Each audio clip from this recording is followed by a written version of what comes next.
Namo Buddhaya. Welcome to Dhamma USA. Today we will be welcoming Venerable Sarana from Czech Republic today.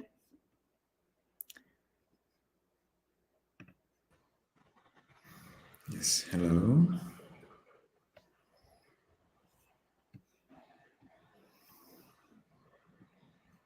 Hello, can you hear me? Yes, we can hear you, Bhante. Very well. Nice to meet you. Nice to meet you too. I'm Thinnery, and this is Venerable Sarana, who will be giving our Dhamma talk.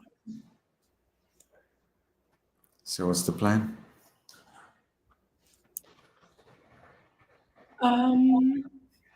So today the topic is verbal fabrications, and I believe that you'll be speaking upon that.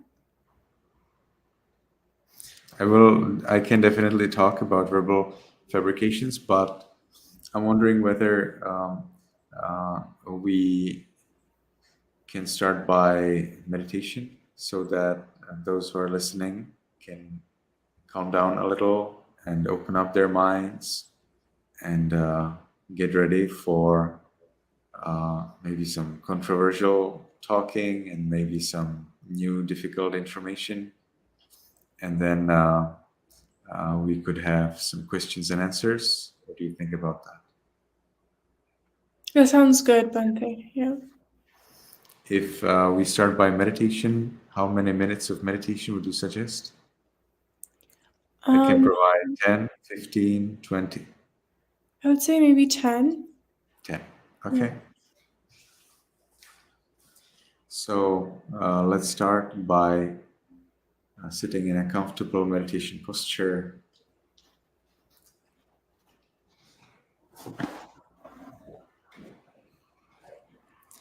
We will erect the back, cast the side down, and we can make the first decision in our minds voicelessly from now on for 10 minutes. I will meditate on muscles and radiate loving kindness without any movement. From now on for 10 minutes, I will meditate on muscles and radiate loving kindness without any movement. From now on, for 10 minutes, I will meditate on muscles and radiate loving kindness without any movement. And with that determination, we can gently, lovingly accept that there is some weight and change in the flat piece of sinew at the top of the head. So what we are doing here is actually meditation on repulsiveness of the body. We are taking two of the 32 parts, namely the muscles and sinews, and we will be considering their element of earth, namely hardness, heaviness, and we will be considering their characteristic of impermanence, anicca. And so as we are at the top of the head, there is a flat piece of sinew, and we just allow its nature of heaviness and change.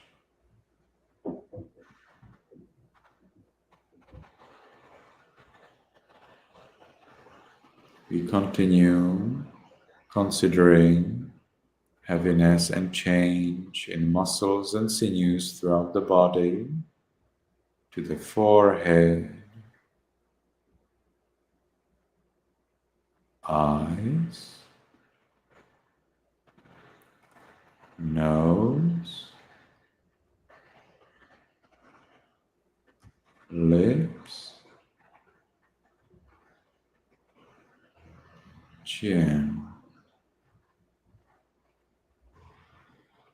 cheeks, ears, back of the head,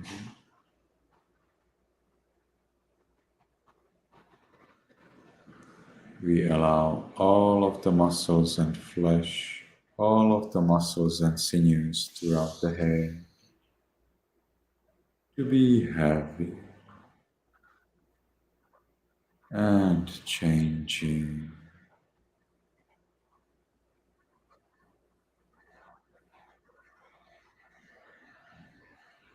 We continue to the neck, shoulders, arms, elbows, forearms, wrists, palms, fingers, tips of fingers,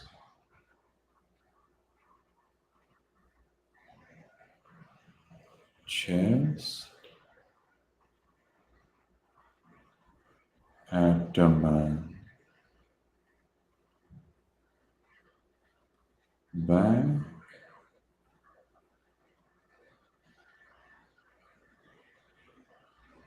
we allow all of the muscles and sinews throughout the upper part of the body to be heavy and changing.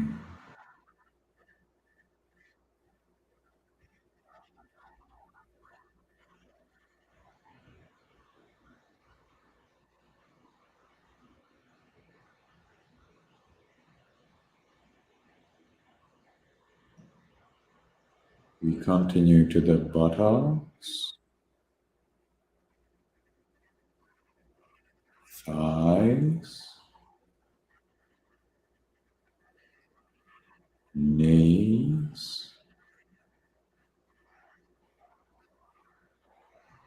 calves,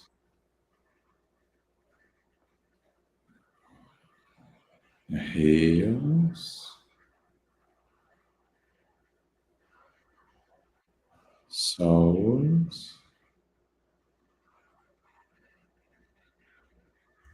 toes,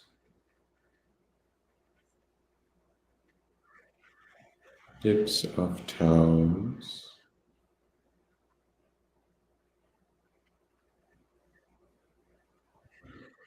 we allow all of the muscles and sinews throughout the body to be heavy and changing.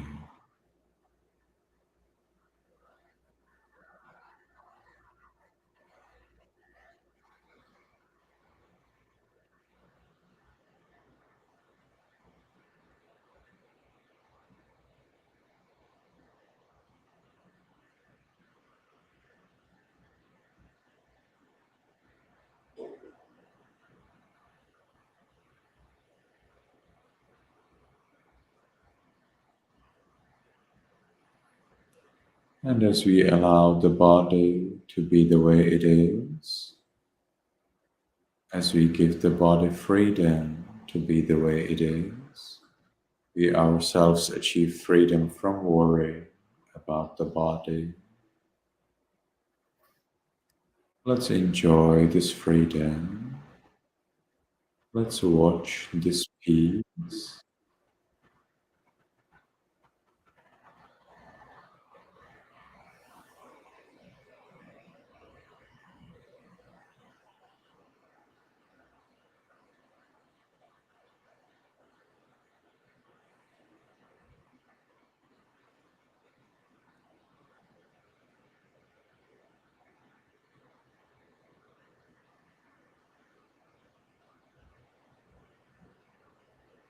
Now let's share this peace with other living beings.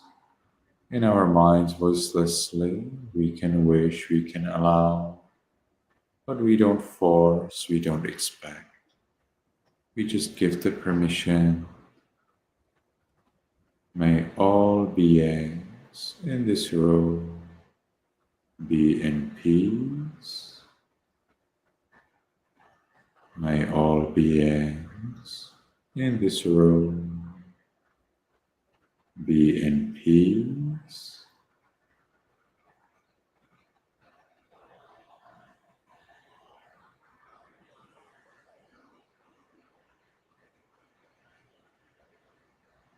And we gradually expand our thoughts of loving kindness.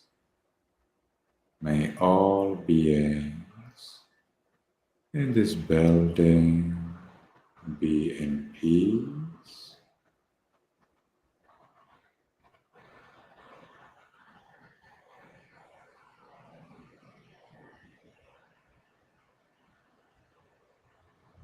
May all beings in this city or village be in peace.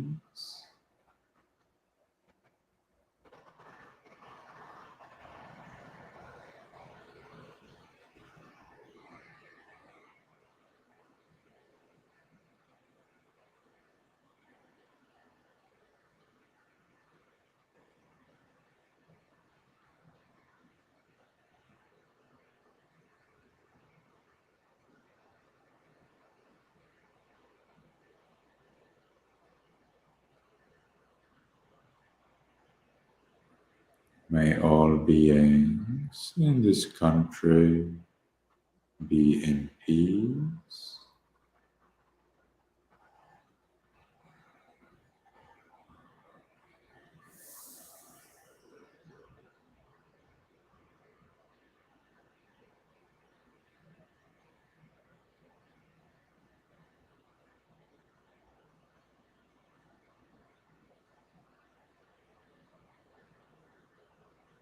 May all beings on this continent be in peace.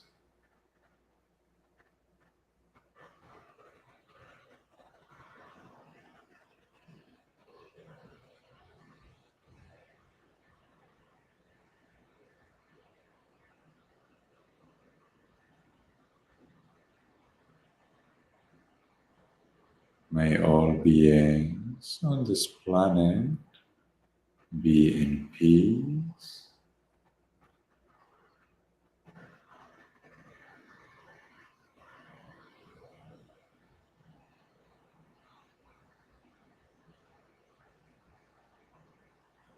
May all beings, including me,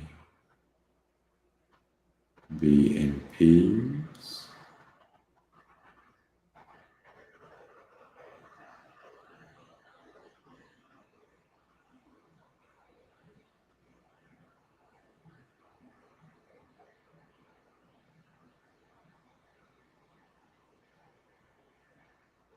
May all beings, including me, be in peace.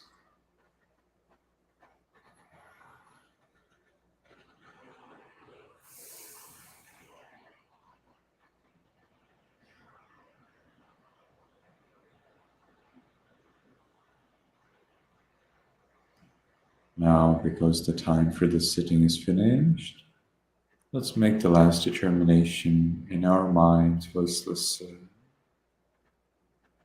From now on, I will always be calm.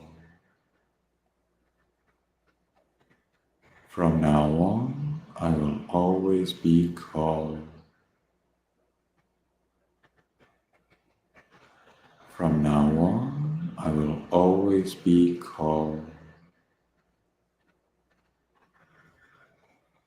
And with that determination, we can slowly, mindfully change the way of our sitting.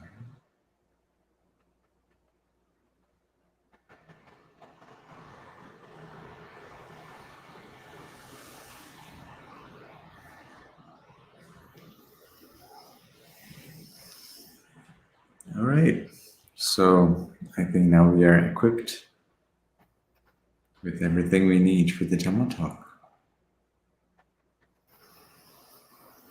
So verbal fabrications. How many minutes do I have for this Dhamma talk, ideally? I would say maybe around like 30 to 40 minutes. 30 to 40 minutes? Very well. So verbal fabrications is the first thing that has to go away. Then follow bodily formations or fabrications, and then follow mental fabrications. So verbal fabrications actually are what starts, not the bodily. We are here talking about the 8 jhanas and the way to Nirodha Samapatti, the attainment of cessation. So let's give it a little bit of introduction so that things are clear.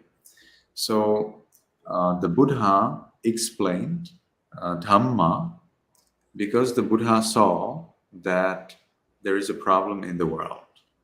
We call that problem dukkha. And the Buddha saw that it is possible to resolve that problem. So the Buddha doesn't just point out that there is a problem, but he also points out that it is possible to get rid of that problem and the exact way how to do that. Now, because each of us has a different temperament, and in the Sutta Nipata commentary, it's written that there are 84,000 temperaments. So because each of us has a different temperament, each of us needs a little different instruction. But the basics, the main points are the same. So all of us need to follow morality, meditation or concentration, and wisdom or insight. In Myanmar, they will call it morality, concentration, and insight, which is very practical. So immediately we know, so Eightfold Noble Path. So in the morality portion, we get the Eightfold Noble Path's factors, number 3, 4, and 5. So proper, the right speech, so no telling lies, no backbiting, no insulting, no idle chatter, right action, no killing, no stealing, no adultery, and right livelihood, not engaging in trade with weapons, poisons, slaves, animals, and alcohol. So we need to get this morality pretty good so that we can move on, so that we can progress in the second point, and that's concentration. Concentration involves, most importantly, the 4 jhanas. The commentaries in the Pali scriptures, however, are a little bit critical of the necessity to achieve deep levels of concentration. And that is because Nibbana, the attainment of Nibbana, or the fruition, phala, itself is understood as a kind of jhana consciousness. You really cannot have Nibbana without jhana. It doesn't exist in Abhidhammatta Sangaha. If you ever looked at Abhidhammatta Sangaha Chitta charts, the charts of consciousnesses, then you would see that, yes, there are altogether 5 times 8. So there are altogether 40 consciousnesses related to the beyond the world, Lokuttara, but there is no Lokuttara consciousness, no supramundane consciousness, or no Nibbana consciousness that is without a jhana. All of them are somehow jhana-like. So in our scriptures, in Abhidhammatta Sangaha, I'm not sure whether in Abhidhamma originally, the idea is that you actually cannot really have Nibbana without jhana, because Nibbana itself has jhana properties. It's not jhana, it's very different. But Nibbana has jhana properties. And because Nibbana has jhana properties, well, then why would you need to train to get jhana separately, right? Well, you just train Nibbana, and so it's like training jhana, according to the ancient masters. So, do we really need to practice jhanas? And the answer is no, we don't, if we don't need them. But for those who need them, well, then they need to practice them. And here we are back at the problem of the so-called temperament. So we all have different temperament. There are most basically 6 temperaments. Temperament of greed, temperament of faith, temperament of anger, temperament of intelligence, temperament of discursive thought, so thinking a lot and analyzing and trying to understand, and then the temperament of forgetfulness or delusion. So we get 6 temperaments like this, which are most basic temperaments. But as you can see, these are the main. Can you find somebody who has anger but never has greed? Or can you find somebody who has delusion but they never have any greed or any anger? Probably not. So that's where you get these 6 mixed up in different people to a different extent. So some people have more predominantly anger and intelligence, for example, or they have greed and faith, or something else, maybe greed and anger, or maybe intelligence and faith, or maybe delusion and faith, and so on and on and on and on. So this then has become a little matrix where we learn how these different temperaments, or these 6 particular temperaments, are mixed up into various combinations, and not only not only in terms of 2 things, but also 3, 4 things, or even all of the 6 temperaments can be present. So let me see the table that I have. Here it is. So this we will learn from Abhidhammatta, and there we get it in the, we will probably have to read the supplementary to it. And there is the Charita Bheda Vannana, which means the commentary to the analysis of temperaments. And according to this little text, we get 63 temperaments. So these 63 temperaments are just combinatorics of the 6 main temperaments, as I've just already said: lust, anger, delusion, faith, intelligence, and discursive thought. So these then can combine by pairs, or we call it duplets or pairlets, and then we have triplets and quadruplets and quintuplets, and then we have sextuplets. So we get all of the 6 also together. So that depends. Each person will have different combination of these temperaments.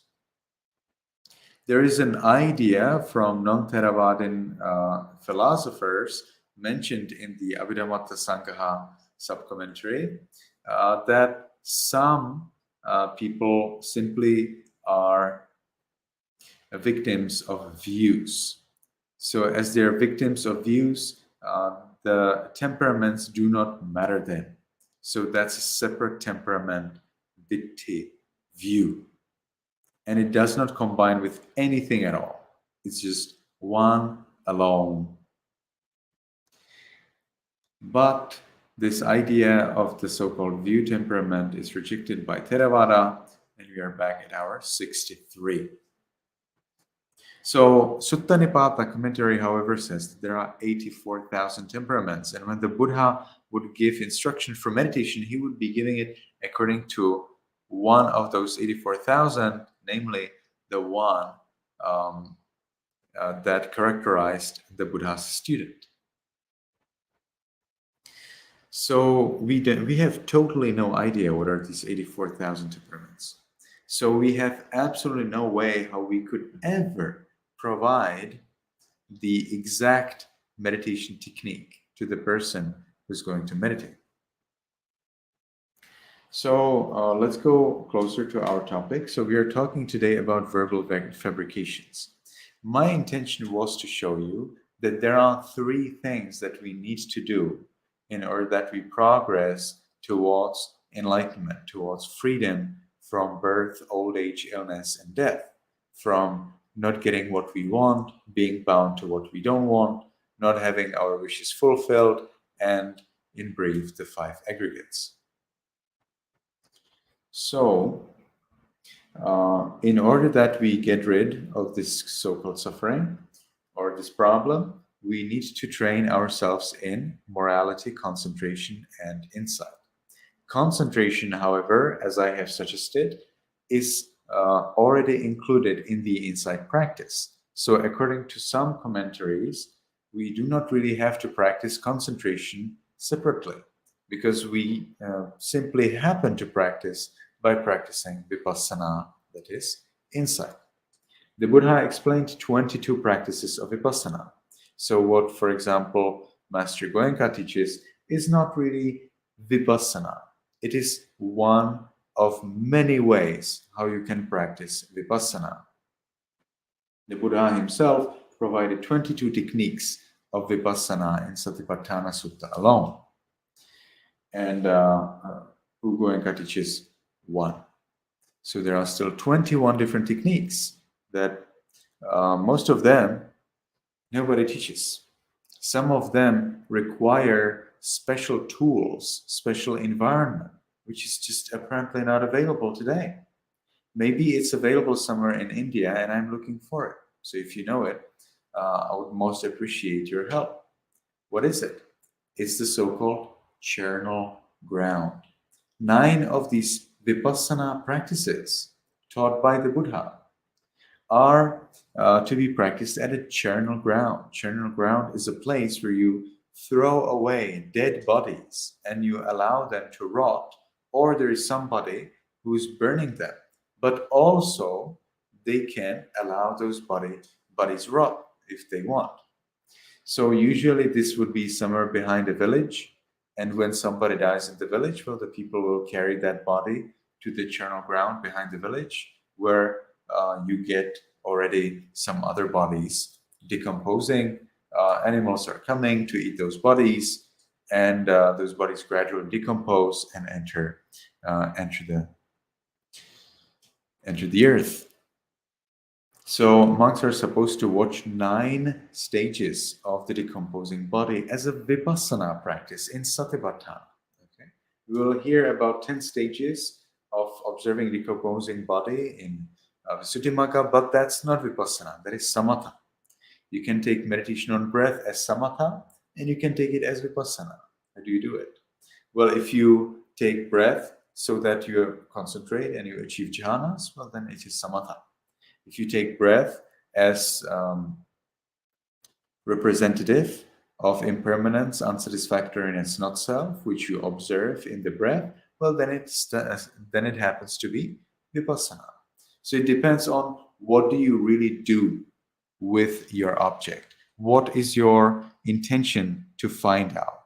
Is your intention to achieve permanent like, but not permanent, bliss through concentration, jhana, or is your intention to understand how the world works and how to get out of the world? So based on these two objectives, the practice will be either samatha or vipassana. So when we talk about verbal fabrications, we are really talking about one of three very important stages on the way to full enlightenment, to full phenomenon of entire liberation from 4 out of the 5 aggregates, the so-called Nirodha Samapatti. So Nirodha Samapatti is the attainment of cessation. Nirodha means cessation, Samapatti is attainment. And what is this thing? So Nirodha Samapatti is the ultimate phenomenon of freedom from feelings, perceptions, intentions, and consciousness. I call Sankharas and his intentions because I follow the Sattatthana Sutta explanation given by the Buddha. Some people follow Abhidhamma, so they do something else. But the Buddha did not really instruct Abhidhamma to monks as meditation instruction. On the other hand, Sattatthana Sutta is instructed as a meditation instruction to monks. So what shall we do as monks? Shall we follow something that's not an instruction for us, or maybe we should follow the instruction? So according to the instruction given in Sattatthana Sutta for meditation, where the Buddha specifically explains how we monks should meditate, we learn that actually sankharas are not cetasikas, not at all. Sankharas, according to Sattatthana Sutta, are intentions. They're intentions that arise based on seeing, hearing, smelling, tasting, touching, or thinking. And consciousness is no more 89 chittas. Instead, consciousness, vijnana, is seeing, hearing, smelling, tasting, touching, or thinking. What I find particularly very interesting is that these interpretations of the 5 aggregates that I have just now suggested, based on Sattatthana Sutta, are so common in Myanmar. Whenever you come to a meditation retreat, this is the way how you're supposed to watch the 5 aggregates. You're not supposed to watch 52 cetasikas and 89 consciousnesses, except in Pa-Auktoya. But in all other places, be it Mahasi, be it Taungpulu, or be it Zetawon or Mugo, or whatever are the other meditation masters, meditation traditions in Myanmar, they will teach you that sankharas are actually intentions and vijnana are the 6 consciousnesses. Exactly as is instructed in Sattatthana Sutta, but nobody mentions that they are following Sattatthana Sutta, which is so intriguing. Anyway, Nirodha Samapatti is the cessation of feelings, perceptions, intentions, and consciousness. And specifically, it is called Sanya Vedaita Nirodha. So it is the cessation of perceptions and feelings. But you really cannot have consciousness and intentions without perceptions and feelings, because perceptions and feelings are 2 of the sabbajit sadharana, that means the universal cetasikas, universal characteristics of consciousness, and so they always must be there in the mind. If they're not there, then it's not mind. Well, then it could be bhavanga stream, but that's not very active. So we need to be careful that when we talk about Nirodha Samapatti, cessation, the attainment of cessation, and when we mention that this is the cessation of perceptions and feelings, we actually say that it is cessation of all of the 4 aggregates. Because without perceptions and feelings, you get nothing. You get maybe bhavanga. So Sanya Vedaita Nirodha is an attainment. And it's an attainment that is achieved through 3 levels. 3 levels of stilling. Stilling verbal fabrications, stilling bodily fabrications, and stilling mental fabrications. Verbal fabrications are the characteristics of the first jhana. So what are these jhanas? So jhanas are deep levels of concentration. In jhanas, it is very characteristic that the meditator is concentrated on one particular simple meditation object and investigates that object and applies the mind to that object again and again and again. So this applying of the mind to that object again and again and again is known as verbal fabrication. Because there's applying of the mind to an object, and without applying the mind to an object, there's no way how we can pronounce something, be it in the mind through telepathic powers, or later in a rather coarse manner through our mouth. So we get these verbal fabrications as the characteristic of the first jhana, the first level of very deep absorption in a meditation object.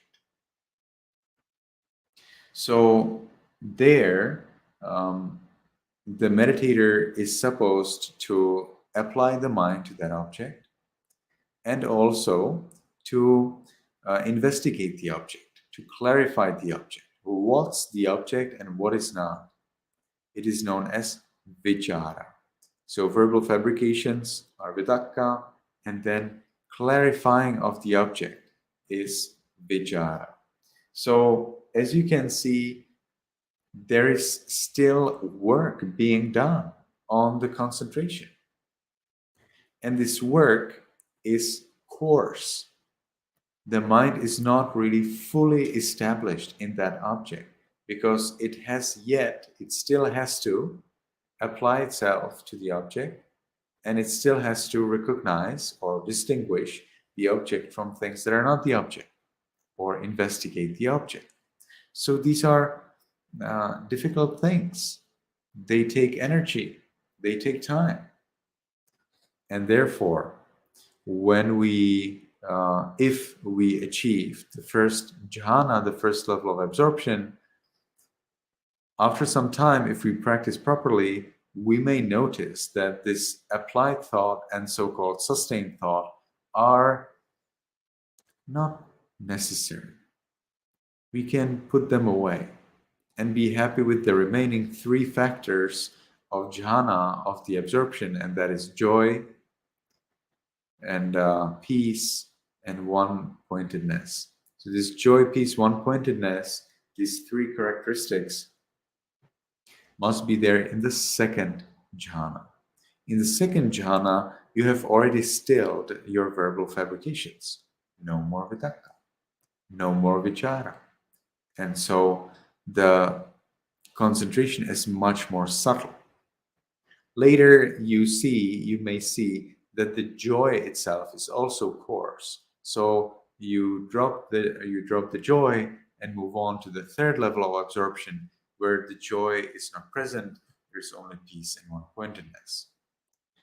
For the last level of the so-called material jhanas, you need to also discard peace and substitute it by equanimity. And when you get this equanimity and the remaining one-pointedness, well, then that is the 4th jhana. So now, how shall we still these verbal fabrications? So suppose that you have achieved the first jhana, because without the first jhana, really, your verbal fabrications don't really count. Okay, it becomes serious only when you get the first jhana. When you have achieved your first jhana, then to get rid of the verbal fabrications which characterize the first jhana, you will need to practice so-called 5 masteries, Pancha Vasi. So what are those 5 masteries? In fact, they all boil down to one, and that's determination. So the 5 masteries are a little bit complicated because 2 and 2 are basically the same thing, and so on and on. And so are they actually 5, or are they 3, or are they 1? The 5 masteries are really really complicated. Okay, so what are they? So you get there the mastery of reflecting on the necessities, on the characteristics of jhana.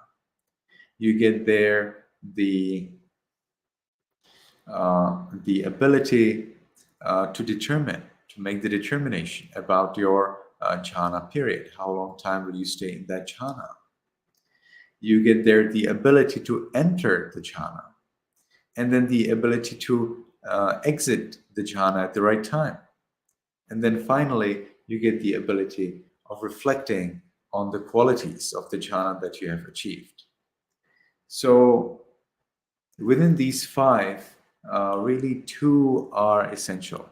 One is the determination of the time you will meditate, and then the other one reflecting on the qualities of the jhana. You see, you did it in the beginning. It's number 1 and number 5 are basically identical.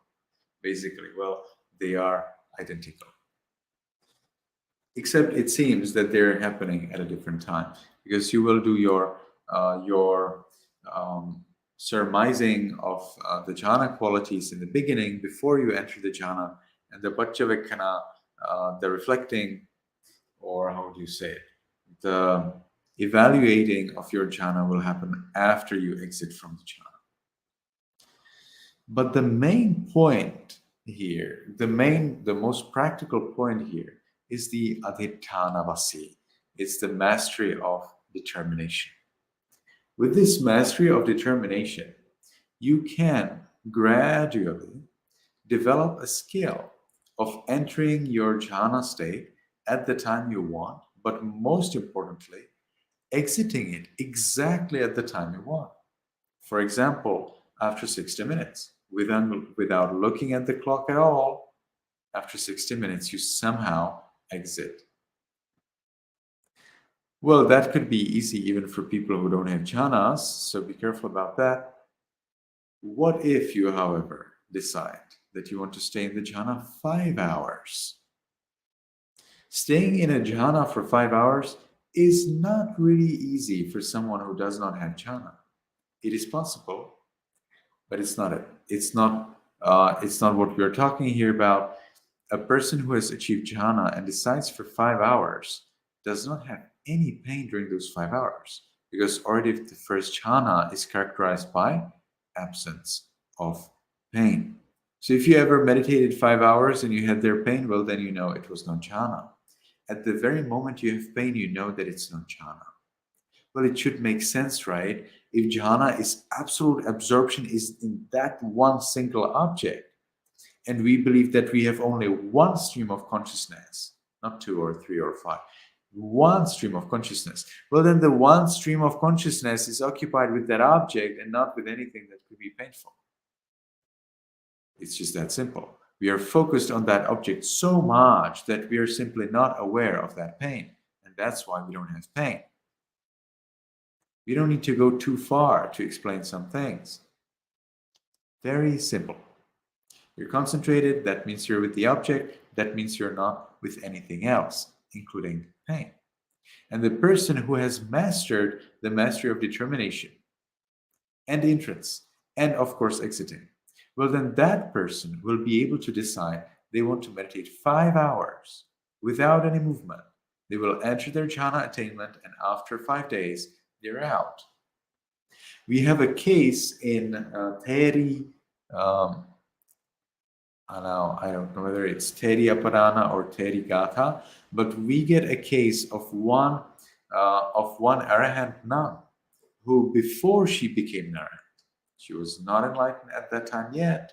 She sat down in meditation And for about 7 days, she spent only in jhana. And she explains in the Pali text that it was blissful for her. We are not supposed to have pain in meditation. If you have pain in meditation, something is wrong. Something is seriously wrong, especially if it's pain in your legs. We have no mention at all in our Theravada scriptures, be they the main scriptures or commentaries or sub-commentaries, whatsoever about pain in the legs, as if it didn't exist. Now you could say, certainly you have missed it. Or maybe they just simply don't want to talk about pain in meditation because it would discourage others. No, it's not true. I have not missed it. Because I have found the quotes for pain in the back during meditation. So we know that the scriptures were open to talk about pain in meditation. And they did. But not in legs. Never. And so I'd suggest that when we meditate, we do change our posture when there is excruciating pain. Because see, this excruciating pain is not supposed to be observed. The commentaries explain that when you observe pain, then you are actually like a dog or cat who also can observe pain. Nothing special. Actually, the commentaries are quite critical about Vedananupassana. Vedananupassana, I see, yes, that's actually second Satipatthana practice, very famous at Master Goenka's retreats. But Vedananupassana is not recommended in Myanmar. No, because Vedananupassana is a problem if you don't apply the necessary wisdom. How? Well, the text already explained it. If you observe your painful feeling, you may get anger. If you observe your pleasant feeling, you may get greed. So then as you're observing your pleasant or unpleasant feelings, well, you are actually switching from greed to a hatred and from hatred to greed. And so it is not recommended to meditate on feelings without well-developed wisdom. And how shall you develop wisdom? Well, according to the great Burmese masters, such as according to the Patipatti Kamatika, written by Venerable Panda Bhivangsa, we learn that you're supposed first to meditate on the 32 parts of the body. So first you meditate on your 32 parts of the body, and then you can understand what's matter and how it is different from the mind. And then when you observe the mind, if you observe feelings, you will not confuse them with the body. Many people today who are meditating Vedananupassana actually don't follow any Theravada meditation at all. They're observing some nonsense. You need to distinguish the body from the mind, right? If you don't distinguish body from the mind, the so-called Cartesian dualism, but in the Buddhist version, if you do not experience the dualism of body and mind, you have no progress in your vipassana. Because the very first level of the 16 levels of insight, Nama Rupa Paricheda Jnana, is about distinguishing the body from the mind. So you didn't distinguish it, then sorry, you're not really doing any vipassana. So it's suggested that we first meditate on the repulsiveness of the body, so we understand the matter. And then whenever we are supposed to observe the mind, well, then we know, oh, that's everything else that remains. The body, solidity, cohesion, temperature, motion, the 4 elements, is very different from the mind. The mind does not have temperature, it doesn't have solidity, it doesn't have cohesion, it doesn't have temperature, it doesn't have motion. So as you can see, the mind is very different. When you have fully understood that all of the body consists of the 4 elements, well, then it's so much easier and especially safer to observe the mind, because you will see that the mind is different from the body. But later, as you move on to Paccaya Pariggaha Jnana and Sammasana Jnana, which are the second and third levels of insight, well, then you will see that the interaction between the two and their character of impermanence, unsatisfactoriness, not self, is also very essential for understanding how they work. Okay, so Nirodha Samapatti, verbal fabrications. So first, what you need to do is you need to achieve the first jhana with the 5 masteries, or with the mastery, most importantly, with the mastery of determination. So when somebody says that they have achieved jhana, then we as meditation teachers, we just ask them to make determination for a longer time, 2 hours, 3 hours, 5 hours, and see if the person can really emerge from their jhana attainment exactly after that given amount of time without looking at the clock. So if it is 5 hours, well, then that is 300 minutes. So the person who has achieved jhana will sit down, make the determination, for example, from now on for 5 hours, I will meditate on breath without any movement, and they enter their jhana attainment. And exactly after 300 minutes, that means not 299, no, not 301, not at all, 300 exactly. The person exits the jhana, looks at the clock, and see indeed exactly 300 minutes are gone. And if that happens, well, then that's a pretty good mark to the teacher that the student has achieved the first jhana, and the teacher can then train the student in attaining the second jhana. To still the verbal fabrications, however, do not rush. Do not be too much in a hurry. The Buddha says those who are moving from the first jhana to the second jhana sometimes are like a limp cow. Or a limp, somebody who doesn't walk, properly because they have ill or deformed leg. So I think that's called limping, right? The word is the dictionary. Is limp.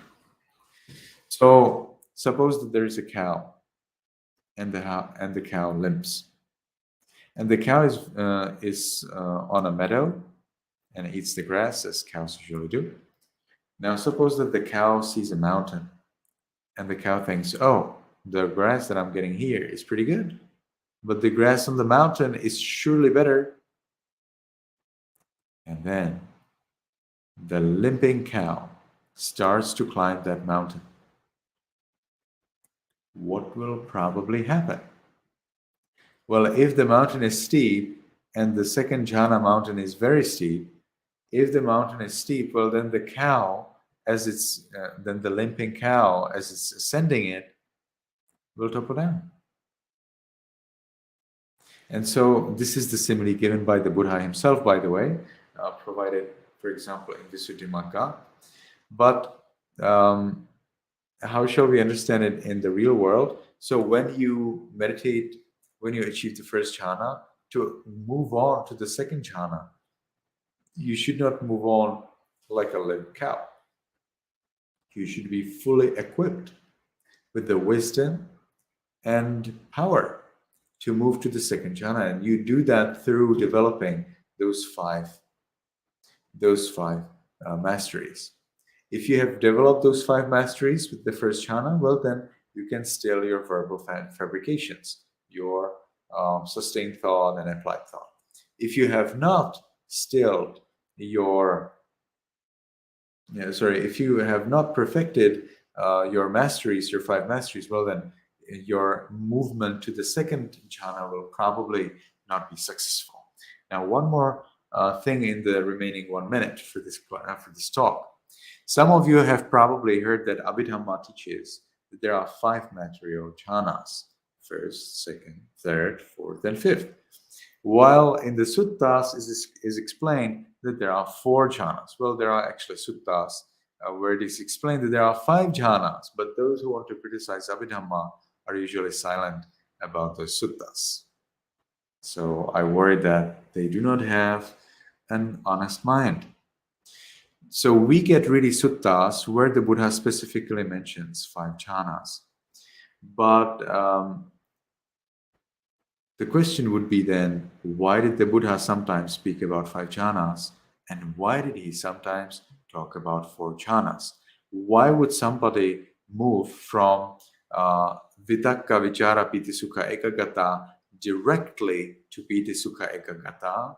And why would somebody have to take up the additional level and from vitakka vichara piti sukha ekagata move to vichara piti sukha ekagata and only then to piti sukha ekagata? Why?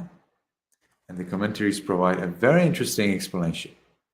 According to the commentaries, those who move on from vitakka vichara piti sukha ekagata directly to the jhana without vitakka vichara, so to the jhana of 3 factors, well, they are those of keen faculties, those who are highly intelligent. And those who have to undergo the additional stage, so they remove only vitakka, but they still have all the 4. And after they have only all the 4, they have to remove the vichara so that they move to the second jhana proper. Well, those are people who do not have keen faculties, people who are not that well gifted. But in Buddhism, it's not the God who's gifting us, but it's ourselves in our past lives. All right, so I'm supposed to give another Dhamma talk sometime later on mental fabrications, but that will be another day, not today. My time is up for this Dhamma talk as well. So I have presented you with a lot of information. Not sure if that information is exactly what the organizers were expecting from me, but I'm sure it was in accordance with the Pali scriptures and commentaries. And I think now is the best time for you, if anyone has any questions or any concerns, or if you would like to add anything that I have missed and that you believe is important. I think it's also very suitable to tell us. This so-called meeting, where I'm absolutely alone now, is now broadcasted in YouTube. And in YouTube, you may have their option to provide comments in the live chat. So you're most welcome to send any comments, questions, ideas, concerns, anything that I forgot and that you feel is important, anything that you don't agree with, which is totally fine. Please let us know in the comments. And what's next? Thank you so much, Bhante. That was really insightful. Yeah, I really enjoyed this Dhamma talk. It enlightened my own vision with jhanas, and I actually do have a question. So you were talking about like how to distinguish the body and the mind during meditation. Can you elaborate a little bit more on that? Because I personally have trouble distinguishing that. Yes. So the body is the matter, is the dead matter.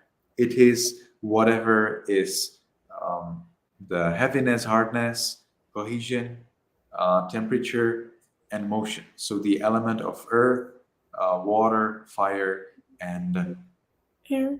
wind. It is these 32 or actually 42 parts of the body. What are they? Well, let's summarize. So we get 20 parts of the body that represent the element of hardness, such as the hair, body hair, nails, teeth, skin, muscles, sinews, bones, bone marrow, and then you get the kidneys and lungs and heart and spleen, small intestine, large intestine, digested food, undigested food, the coverings, which is a little mysterious thing in our scriptures, coverings of organs. Some English translations say that it's a diaphragm. No, it's not, because diaphragm is a muscle. And then the brain. And then we get 12 kinds of liquids, which represent the element of cohesion. So I would tell them fast in Burmese. So in English, it's a little difficult for me. So we get is the bile, then phlegm, pus. Okay, I will say them out of the order. So phlegm, pus, blood, sweat, grease, snot, and urine, and fat, and oil of the joints, and some others as well. So they represent the element of cohesion. And then we have 4 physiological processes that represent the element of fire, or I'd say change. But the really accurate way of saying fire is maturation. Something is developed, something is made.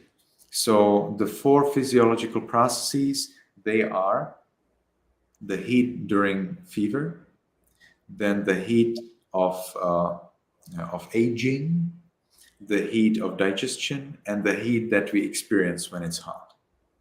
Then we get 6 physiological processes that represent the movement. So movement is represented by belching, and then by breaking wind, and then by movement in the intestines. The intestines are constantly moving because you need to move the undigested and digested food downwards. Then the movement outside of the intestines, like the movement in the lungs and in the heart and in the other parts. Then the movement in our limbs, such as when we have a cramp or when the limbs are moving. And finally, the breath. So actually, breath is one of the 42 parts of the body. That's where it's possible to meditate on breath as a part of the body, is meditation on repulsiveness of the body. And there are Burmese teachers who teach breath exactly in that way. So this is the body, this is the matter. Everything else is the mind. So while we have these 42 things, 32 parts and 10 physiological processes that represent those 4 elements, then we have mind, which is also made up of so-called 4 aggregates. We don't call them elements, but if you want to use that word, you could say that we have 8 elements. So we have the 4 elements of the body and 4 aggregates of the mind. Sometimes the commentaries speak of them as the 8 things rather than as 5 aggregates. And these 4 aggregates of the mind are very different. So there's feelings, perceptions, intentions, and consciousness. Feelings are just the way how we perceive, how we evaluate whatever is our contact with the object. That's why we have 18 kinds of feelings, because we have 3 at the eye, 3 at the ear, 3 at the nose, 3 at the tongue, 3 at the body, 3 at the mind. Pleasant, unpleasant, neither pleasant nor unpleasant. Many people will like to use the word neutral, but the Buddha doesn't use the word neutral feeling in meditation instructions, which I think is quite interesting. When the Buddha speaks about Abhidhamma, then he speaks of upekha vedana, so neutral feeling. But as soon as it is Satipatthana Sutta or something else where the Buddha instructs meditation on feelings, he doesn't use upekha vedana. He uses adukha masukha vedana, neither unpleasant nor pleasant feeling. So why should we meditate on neutral feeling if we are supposed to meditate on neither pleasant nor unpleasant? I understand neutral is shorter to say, so it's more pleasant, more easier to explain. But there are problems with neutral feeling. And unfortunately, they're very common. as soon as people have to observe neutral feeling, they imagine something under that. And when they do not get this something, whatever they imagine, well, then they did not get pleasant, they did not get unpleasant, and they did not get this neutral, which they imagine as something. And therefore, what could it be? Surely it's Nibbana. And so these people, they do not see pleasant, unpleasant, or neutral feelings, so they come to the conclusion that they have Nibbana. And that's a problem, because it's not Nibbana. It is neither pleasant nor unpleasant feeling. As soon as we take this neither pleasant nor unpleasant feeling, we will see that at any time when you get there, active consciousness, so not in Bhavanga, when you get active consciousness, you always will have either pleasant or unpleasant, or anything else. As soon as it is neutral, it's so misleading, it's such a trouble. So as you can see, these feelings are actually the way how we evaluate the reality. According to Abhidhamma Tasangaha, the relationship between us and the reality is dual. So there are two things, the individual and the reality. The individual, the person, is perceiving the reality somehow, and the reality itself is somehow. So according to Abhidhamma, the reality exists. There is reality outside of us. And we also relate to that reality.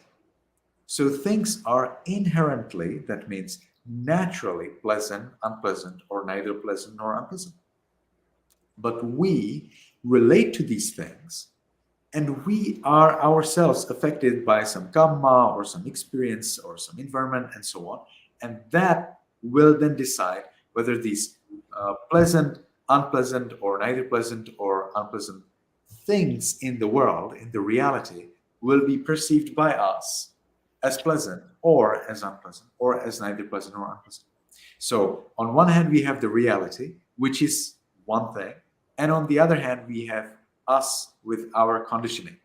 And then that conditioning will then decide how we actually experience the reality. So we could have pleasant thing, but experience it unpleasant.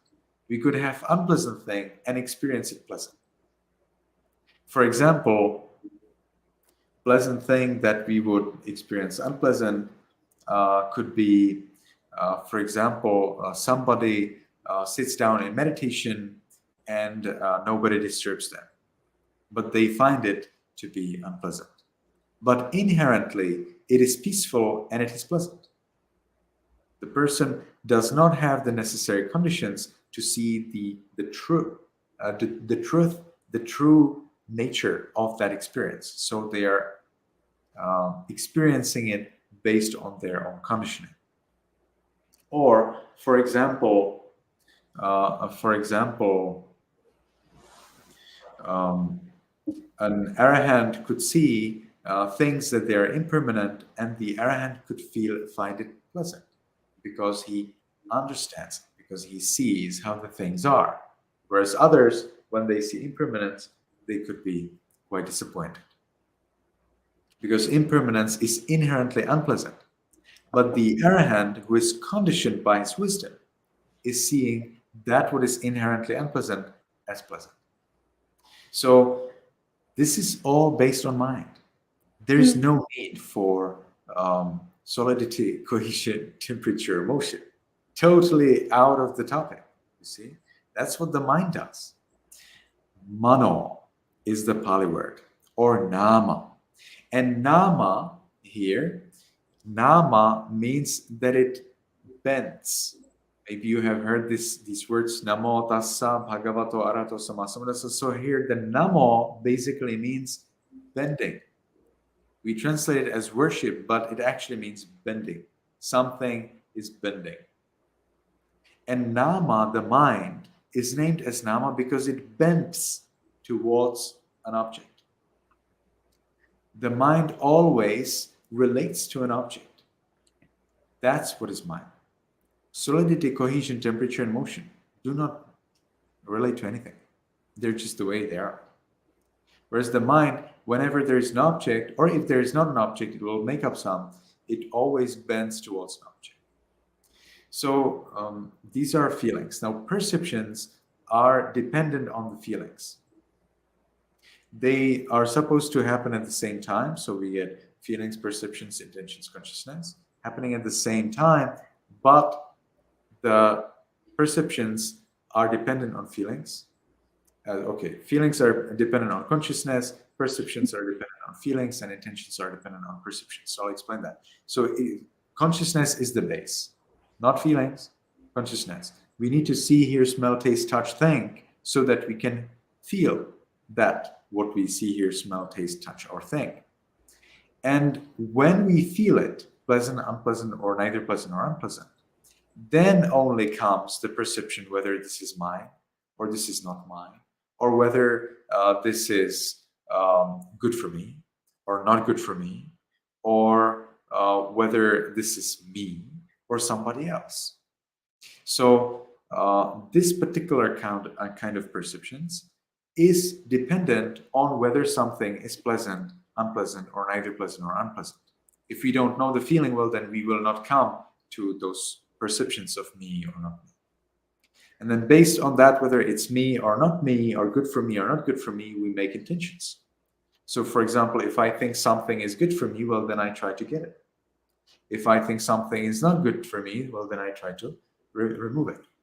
Intentions is basically just two kinds: continuing in that was happening or moving somewhere else.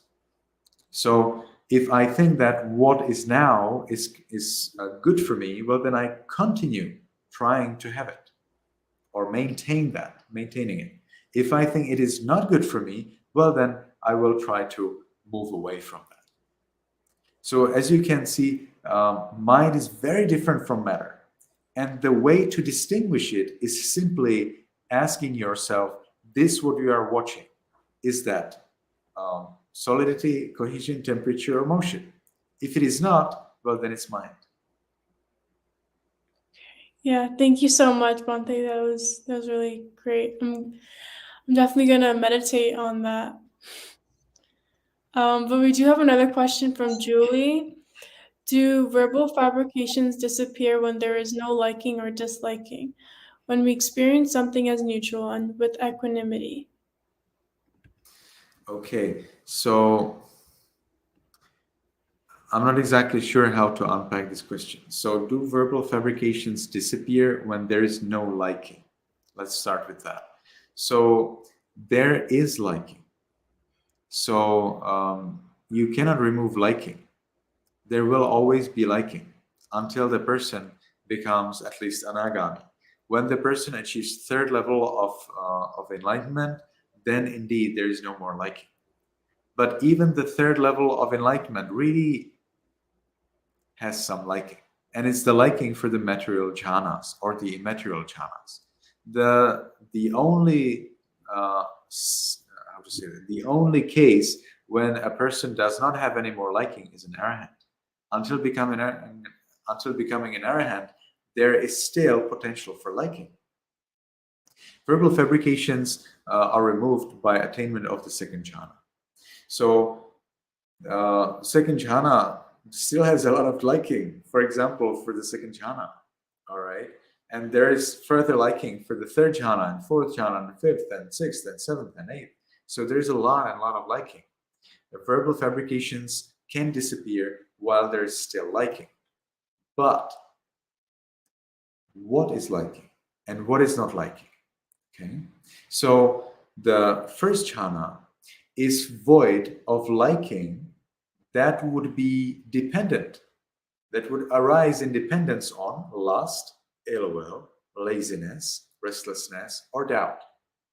When these five are gone, when these five are removed, well, then it is possible to achieve the first jhana. So the first jhana really does not have liking, but we are here talking about liking of the five hindrances. But it still has some other liking. For example, the first jhana is the liking for vitakka, vichara, piti, sukha, ekagata, for the applied thought, sustained thought, joy, peace, and one-pointedness. And when verbal fabrications are disappearing, actually there is liking for the second jhana. There is no more liking for the verbal fabrications. But there is still liking for the joy, for the peace, and for the one-pointedness.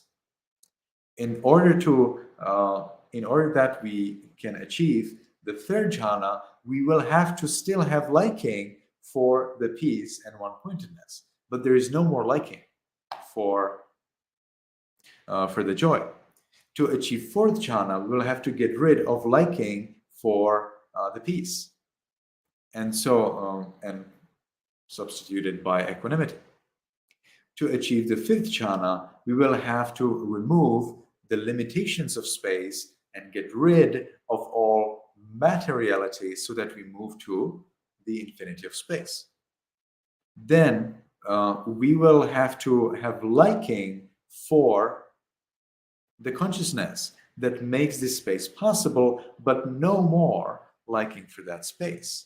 So we get rid of that space and we concentrate on that consciousness, infinity of consciousness. Then we will have to have no liking for that consciousness, but we will have to have liking for nothingness.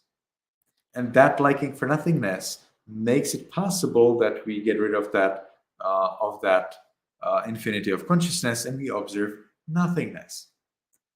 But the nothingness is perceived, and we will have to get rid of that perception of the nothingness so that we can achieve the state of neither perception nor perception, neither perception nor non-perception. So as you can see, we will have to apply some liking so that we move up and so that we get rid of those verbal fabrications and many, many, many other things as we are going up. However, you will get rid of all liking when you move from the eighth jhana, neither perception nor non-perception, to the cessation of feelings and perceptions, sanya vedaita nirodha.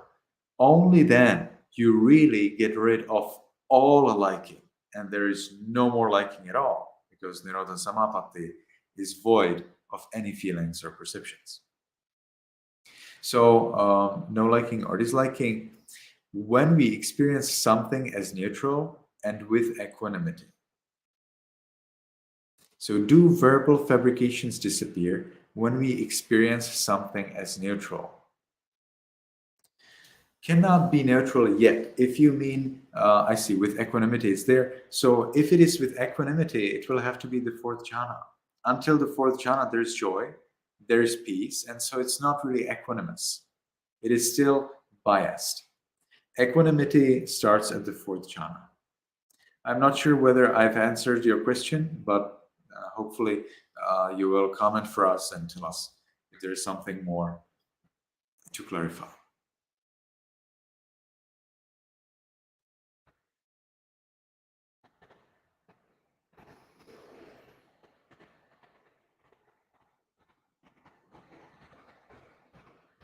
Okay, I see here another question. Venerable, how can we protect ourselves in the lay life when we interact with many different kinds of people, such as at our work environment? Depends on what do you want to protect yourself from. If you want to protect yourself from problems, well, then probably becoming a nun and becoming an arahant and then passing into nibbana, well, then you will be fully protected. But until you achieve parinibbana, you are not really protected from problems. Or would you like to be protected from unsuccess, from failure, from your own failure? Well, then loving kindness is pretty powerful. There are 11 benefits of loving kindness, and they show us that really loving kindness is the best way how you can be successful at your work environment. So for that, you will have to, however, follow loving kindness very intensively. In the meditation retreats where I instruct meditation, loving kindness is the basis, and I guide loving kindness to a very deep level. So if you like, you're most welcome to follow a meditation retreat in loving kindness It's actually a Vipassana practice, but we take loving kindness as the basis. I will be leading meditation retreats, 10-day meditation retreats every single month, or so is the plan, starting from January until July 2024, 2024 in Florida. I will be in Florida taking care of a monastery.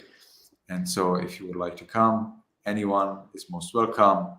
And you can join a retreat. There's a nice place, nice space, and it will be entirely for us. So we can make all of our arrangements and enjoy meditation, enjoy the retreat.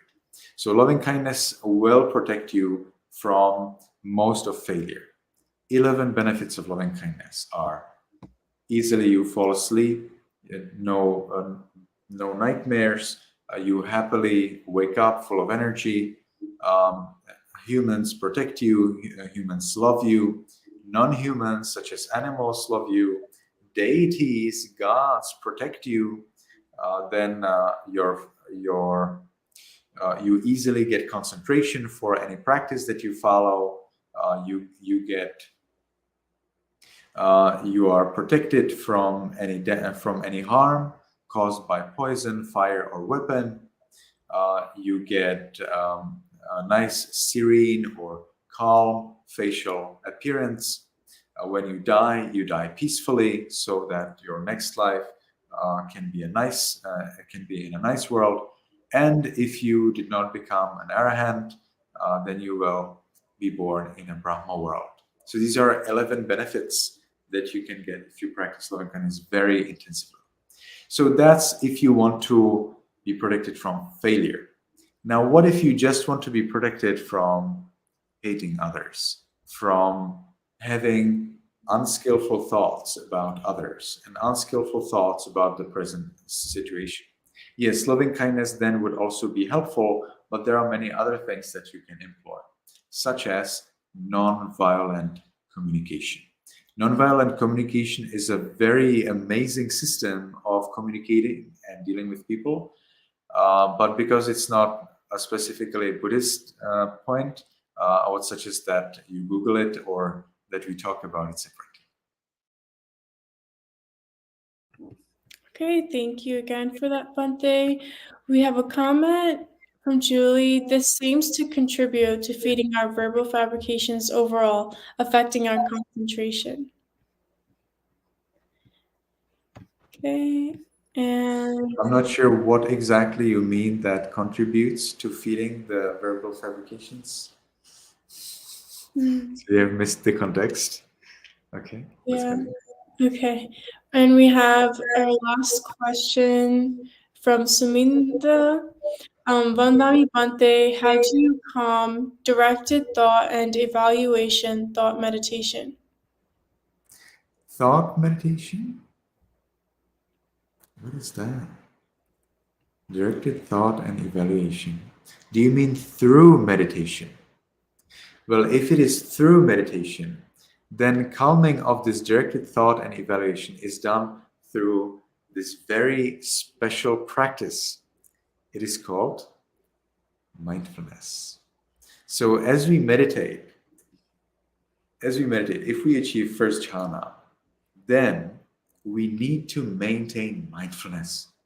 And this mindfulness allows us to notice that the directed thought or the applied thought is more common translation, and the sustained thought rather than evaluation, that this applied thought and sustained thought are force.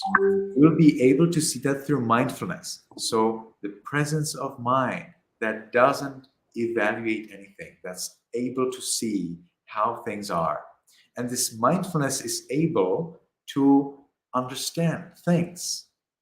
And for example, it can understand that in the first jhana, indeed, the applied thought and sustained thought are force. And then what can you do? Well, because you have already identified the coarseness, well, then you just drop it. Because it's something that you do through your own intention. You cannot really do applied thought, sustained thought without intention. You need to apply intention to have that. So because you are intending it, well, then if it is coarse, well, then just stop doing it. Right? So it says if you go to the wall and you start beating your head over the wall, well, you are doing that out of your intention, right? If you realize, hey, wait, I'm beating my head over the wall, it's painful. So what would be the best thing to do? Maybe stop beating the head over the wall. And that's the same thing in meditation. You notice that you are actually harming yourself or causing yourself trouble by that applied thoughts, sustained thought. When you come up to the level of the first jhana and you have mastered those 5 masteries, you will then see that this first jhana is really not peaceful. You are reducing your peace by this applied thought, sustained thought, and so you just drop them, and that will move you to the second jhana. So that's how you calm them. But I'm still not clear about what is this thought meditation. I think you meant through meditation.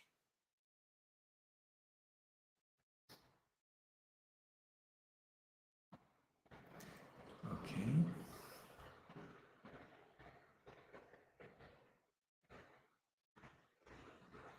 Okay. Thank you for that, Bante. We have some comments from Sangamita. Sadhu, sadhu, sadhu, namodami. Julie says, yes, Venerable, thank you. And from earlier, it seemed like it was a 2-part question. And it looks like that wraps up the program today. We don't have any more questions.